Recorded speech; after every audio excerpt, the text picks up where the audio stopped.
금강반야라고 하는 것은, 마반야는 그렇고, 금강반야라고 하는 것은 견고해가지고 무너지지 않는 것이고, 날카로운 것은 모든 우리 하늘에 꽉 찬 갈등을 끊어버린다는, 날카로운 것은 모든 것을 끊어가지고서, 모든 것을 끊어서 용, 범, 단성지 지혜라. 범부의 마음을 용이란 건 녹힌다 이 말이에요. 저 풀무간에 집어넣어가지고 저 쇠붙이 녹히듯이 범부의 마음을 녹여가지고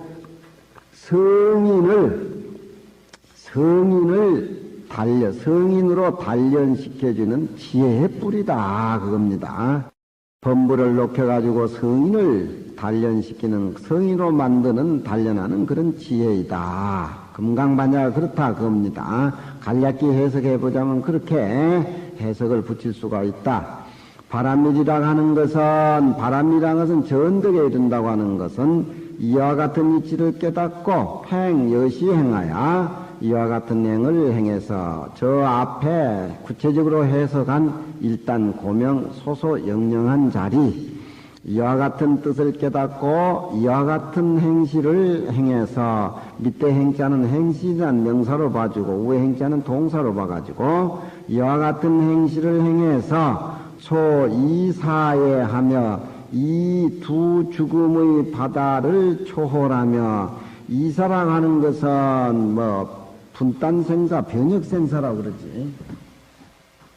분단생사라고 하는 것은 이 사회라고 얘기하는데, 분단생사라고 하는 것은 우리가 과거 전생부터 업을 지어가지고 만들어나가지고 이렇게 수용하고 있는 몸뚱이를 분단생사라고 합니다.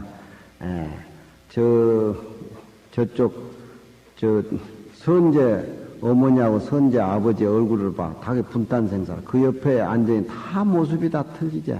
그게 다 전생, 중생 업으로 그렇게 태어난 것들이라. 그 분단.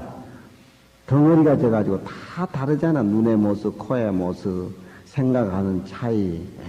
그런 거 알면 시비할 게 못 돼요. 자기 자신 데려다보지 남이 시비하고 뭐하고는 계제가 없어.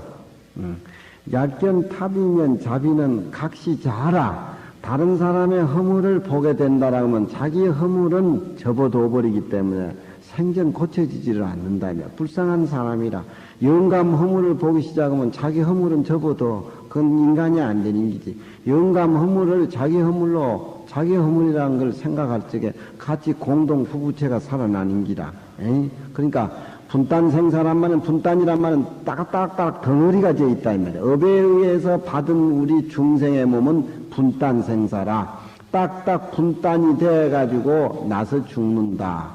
변혁생사는 변할 변자 바꿀 역자, 시울 리자가 아니고 변할 변자 바꿀 역자. 변혁생사는 보살들의 삶을 변혁생사라. 왜? 그 사람들은 공부를 해가지고 정진하고 깨닫고 하다 보면은 이 몸이 자꾸 바뀌어.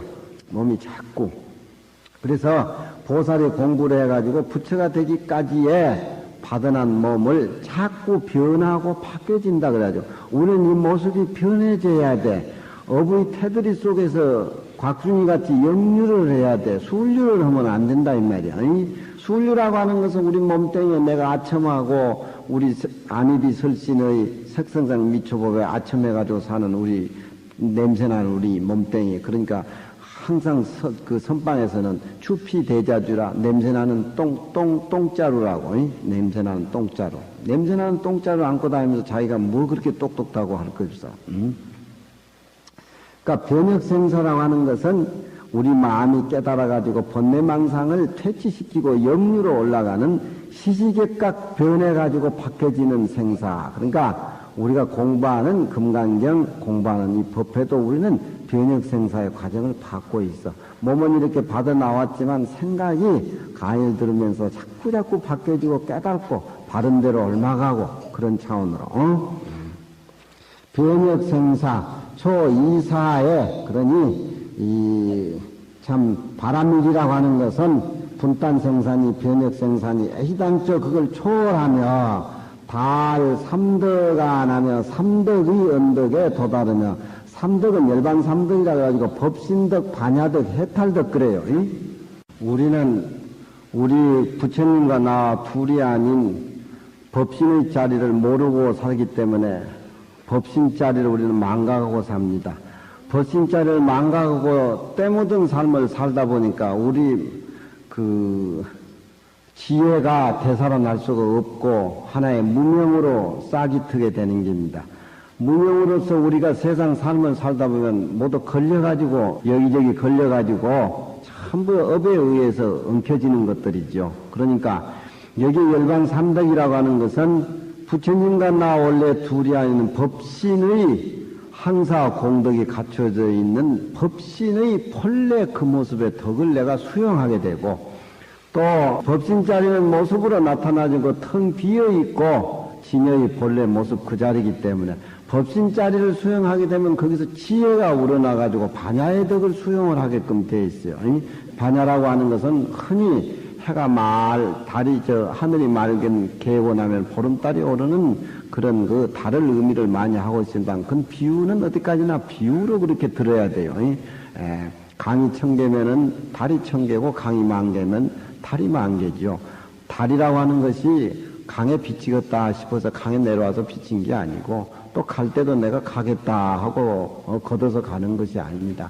오고 감이 없이 비춰주는 것이 바로 반야의 지혜인데 그 반야의 지혜로 살게 된다면은 이 세상에 모두 얽히고 설킨 것에 해탈이 된다. 해탈덕. 반야심경에 무안입이 설신의 색성양 미촉고 안입이도 없고 색성양 미촉덕도 없고 고진멸주도 없고 열반도 없고 보리도 없고 탕탕 비어가지고 대신의 반야 대명의 반야 무등등지의 반야 그래가지고 세상을 살아나고는 바로 탕탕한 대해탈인이 되는 것이다. 그것이 바로 부처님의 모습이고 인류를 위하는 모습이고 모든 사람에게 밝은 세계를 비춰주는 바로 그 모습이다. 그 모습으로 살아나야 우리가 색깔이 조금 달아주고 좋은 색깔이 나오지 조금 앉아가지고 깨달았니 경례줄 알아가지고 알았니 느낌이 컸니 이번에 가서 확실히 깨달았니 얻으니 그 아무 의미가 없는 소리다. 그 소리 현혹되면 안 돼.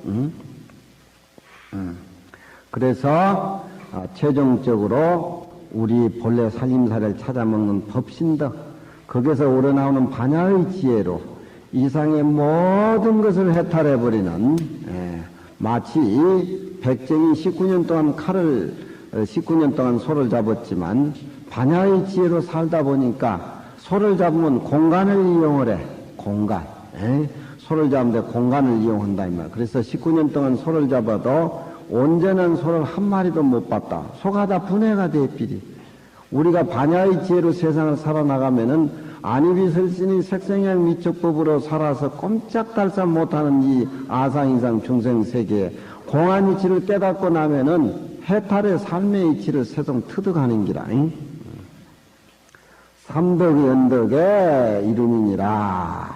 바람이라고 하는 것은 꾸며가는 것이고 깨달아가는 것이고 변해가는 것이고 항상 넓은 광장 그쪽으로 항상 변해서 옮겨가는 거. 이쪽에서 저쪽으로 옮겨가는 그런 뜻만 있는 것이 아니고 자꾸 불국토를 건설을 하고 영감의 마음을 깨닫게 해주고 가정을 하나의 법신의 세계로 반야의 세계로 해탈의 세계로 꾸며가는 그런 차원들이 전부 바로 도피 안에 속한 얘기다 이 말이지. 경이라고 하는 것은 이와 같은 말로서 이와 같은 뜻을 얘기를 해가지고 현이익 당세하고 이익을 당세에 나타나게 해주고 우리는 마음이 굳어져가지고 너무너무 불행한 사람들이 많습니다. 금강경을 나 혼자 알아서 끝날 것이 아니라 꼭 다른 사람들에게 일러주고 같이 함께 해야 돼요. 이익을 현세에 나타나게 하고 성철 후대야라. 후대에 괴철을 이루어주게 할지니 철이라고 하는 것은 내일을 의미하는 겁니다. 내일을 놔두면 모두 그 손으로 이제 전부 차를 몰고 다니는 것이 하나의 틀을 만들어라 이 말이지. 하나의 금강경이 하나의 틀입니다. 금강경은 하나의 틀이에요. 깨닫고 나면 이 금강경이 아무 소양이 없지만 오늘 금강경 하나의 틀에 의해 가지고 닮아가는 쪽으로 우리는 살아가야 돼요. 일단 우리는 금강경을 읽고 있습니다만 그건 물을 건너가는 배에 해당되는 거니까 우리는 이 배를 타고 저 언덕에 꼭 이르러야 돼요. 저 언덕에 이르면은 나도 없고 너도 없고 금강경이 뭘 필요하겠습니까? 우리가 숨 쉬고 숨 들이쉬고 숨 내쉬는 게 바로 금강경 도리지. 따로에 무슨 금강경이 있느냐 말이야. 마하반야 바람이 어디 따로 있느냐 이 말이야. 일거수일투족이 다 마하반야 바람일이지. 홍령 금강반야 바람일경이라고 하며 또 혹은 마하반야 바람일경이라고 이름을 붙이기도 하지만 그 뜻은 다 이런 맥락을 가지고 있다. 그런 얘기입니다. 제2팔자로 총무량이하고 팔자로서 제목을 붙여가지고 한량에 있는 뜻을 다 포함하고 이 8자 글자에 뭐 부처님 팔만장경이 들쑥날쑥 다 들어있는 것이죠. 최종적으로 참 일단 공명한 형단이 없는 이 내 마음의 반야가 최종적으로 거기에 답이 내려온 겁니다. 팔자의 제목으로서 무량한 뜻을 총괄했고 경 일부로서 능담금강경 하나의 일부로서 섭난사교 사이하기 어려운 부처님의 가리킴을 포함했다. 그러니까 능담금강 그 자체가 능담금경 자체가 부처님의 모든 경전을 다 포함을 했다, 포석을 했다 그런 얘기입니다. 금강경 하나만 잘 공부하면은 부처님의 팔만장경은 다 그 가운데 있고 부처님의 부사양 살림사교 이 금강경 안에 다 있다 그런 얘기입니다. 제칭 8차의 염가 일장이요. 제목에 금강반야 바람일경, 금강반야 바람일경, 금강반야 바람일경 제칭 8자의 제목에서 8자를 입으로 애우매 염가 일장이여 내 생각에는 부처님 49년 설법한 일대 장경이 내 머리에 스쳐가고 마하반야 바람일경, 금강반야 바람일경 제목만 한번 내워도 부처님의 일대 장경 49년 설법이 내 머리에 다 스쳐간다. 말만 들어서 넘겨지는 데서는 안 돼요. 경지사구에 덕승하사라 경에 금강경 경에 사구를 지님해 덕승하사라 그 덕이 항하사 공덕보다 승하다. 범소유사 모두 있는 것은 우리 눈앞에 보이는 모두 있는 것은 모든 물상의 유의적인 것을 의미합니다. 범소유상 모두 있는 것들 개시허망 다이 허망하다 하는 건 무를 의미하는 무를 얘기하는 다 허망하다. 우리 본분이 마하반야 우리 본분의 입장에서 볼 적에 눈앞에 나타나는 유의적인 것이나 눈앞에 없어지는 없는 것들 존재는 하등의 의미가 없는 것입니다. 약견재상 비상이라 만일 모든 모습이 상이 아니라는 것을 견이라고 하는 것은 확실하게 깨달아 본다라고 하면은 그건 공돌입니다. 금강경에서는 아상인상, 중생상, 수자상, 사상을 얘기하니까 약견재상 비상이면은 만일 모든 모습이 전혀 모습이 없다라고 하는 거 아니란 걸 확실하게 깨달을 것 같으면은 아무것도 없다는 얘기가 아니요. 거기서 반야의 지혜가 우러나온다. 그런 얘기입니다. 직견열이란 말이 중도가 우러난다. 바로 부처님 모습을 본다. 모든 상이 텅텅 비어서 아무것도 없다라고 하는 것은 무기공이 얘기하는 것이 아니요. 비어있는 상태에서 우러나오는 색깔이 바로 부처님의 모습을 본다. 그러니까 범소유상 개시허망 약견재상 비상 직견열에 이 금강경 사국에만 읽으면은 현실적인 유의적인 거 모두 비현실적인 이상적인 세계 무의적인 거 그런 것들이 공으로 나타나서 공으로 참으로 나타날 적에 부처님 진정한 모습이 그 후에 떠오른다. 공으로 돌아가지 않고는 유의적인 것, 무의적인 것 삶을 사는 것은 이쪽이나 저쪽이나 다 병이 있기 마련이다. 그런 얘기요. 다정이 불심이라, 정 많은 것이 불심이라 하지만 너무 다정하면 너무 달아서 병이 나. 무정은 정이 없는 것은 너무 박정해서 병이지만 그것도 병은 병이라. 다정 불심을 한테 묶어가지고 공으로 봐버리고 거기에서 나오는 지혜의 살림살이가 부처님의 자비라 이겁니다. 그러니까 범소유상이 개시허망이라 약견 재상이 비상이면 이면토를 하면은 직견열애라 곤열애를 볼 수가 있다. 부부와 같이 생활해도 남편이라든가 마누라든가 유의적인 것 무의적인 걸 따시기 전에 서로 공으로 돌아가서 공으로 돌아가던 일체감이 된다는 것이지. 거기서 일체감 속에서 서로 아껴주고 다듬어주고 서로 이해하는 것이 바로 영감이 부리고 마누라가 부처님의 얼굴의 모습이다. 그런 쪽으로 불교를 알아가면서 얻는다, 깨닫는다, 본다, 나는 알았다. 이런 상태는 금강경에서 장경에서도 아무 의미가 없고 또 부처님도 나는 도를 깨달은 적도 없고 중생에게 한 번도 설법하는 적이 없었다. 너무너무 중생들이 혹 얻었다, 깨달았다, 설법했다면 거기에 또 빠지고 집착할까 싶어서 엄청스러운 허물을 남길까 두려워서 매우 무서운 말씀을 부처님이 하시고 계십니다. 그러니까 이 금강경 4구계를 애워가지고 실천해서 깨달으면 얻는다라고 할 것 같으면 바로 그것이 현실이 부처님 모습이 아니냐. 바로 이 부조리한 이 세상이 바로 불국토가 될 수가 있다.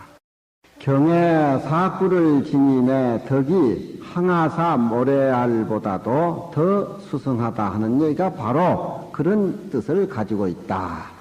금강경의 뜻과 또 금강경을 읽어서 얻은 과보를 부처님이 부사의 공덕이라고 말씀하신 것이 대개 이것을 이유로 해서 그런 것들이다. 2차 이것을 이유로 해서 그런 것들이다. 금강경 뜻을 알아가지고 금강경 실천을 해가지고 금강경의 어떤 살림살이를 살았을 적에 그 과보 그 부사의하다고 칭하는 말씀이 바로 대개 이것을 의미한 거예요. 금강경을 바로 이해하지 못하고 상에 집착해서 대상의 노예가 됐을 때는 금강경 뜻의 부사의한 과보와 반비례해서 엄청스러운 어둠의 세계에 나락에 빠져서 자기 본래 모습을 잃고 헤맨다는 것도 부수적으로 엮어지고 있습니다.